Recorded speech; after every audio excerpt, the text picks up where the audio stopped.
Assalamualaikum warahmatullahi wabarakatuh. My name is Nia Safia. My ID number 2019-61 and 11.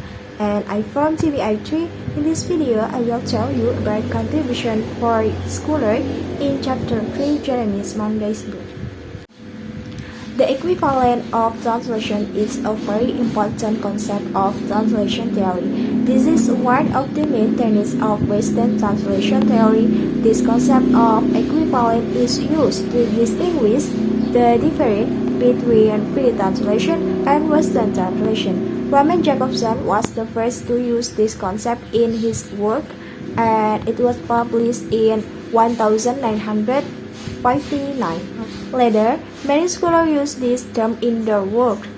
Leading specialists such as Finney and W. Jacobson, Nida, Catford, Hughes, and Barker use the concept of equivalent in their studies.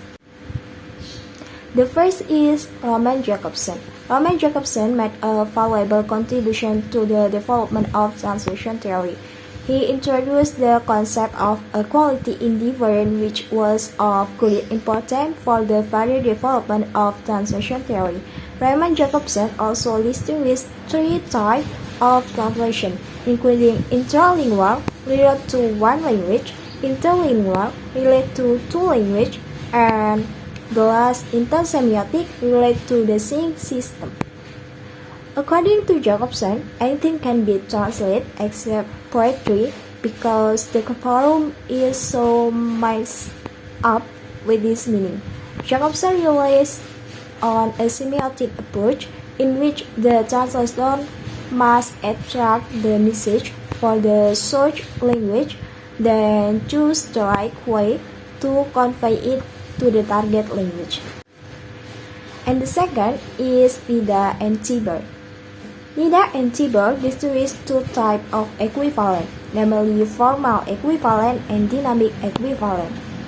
Dynamic equivalent is based on equivalent effect, whereas formal equivalent is focused on the message itself, but Nida prefers dynamic equivalent because it provides more opportunity for translator and proves to be more effective during the translation procedure.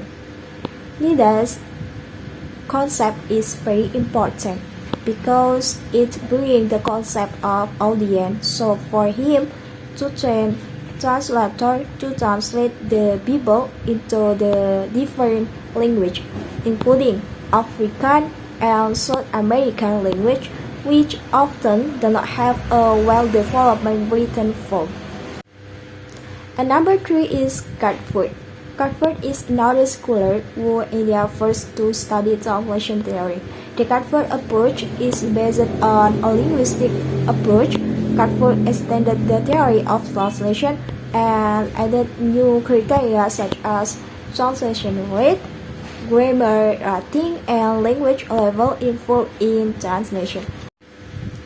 And number 4 is Peter Newmark. Peter Newmark is another specialist whose ideas had a profound impact on development of the theory of translation. Newmark developed the ideas of communicative and semantic translation in contrast to literal translation. Newmark also provided prefaces for semantic and communicative translation. So, equality is a complex term that describes phenomena from various fields of human knowledge. Okay, I think this is enough about my explanation today. As I say, Assalamualaikum warahmatullahi wabarakatuh, and see you in the next video.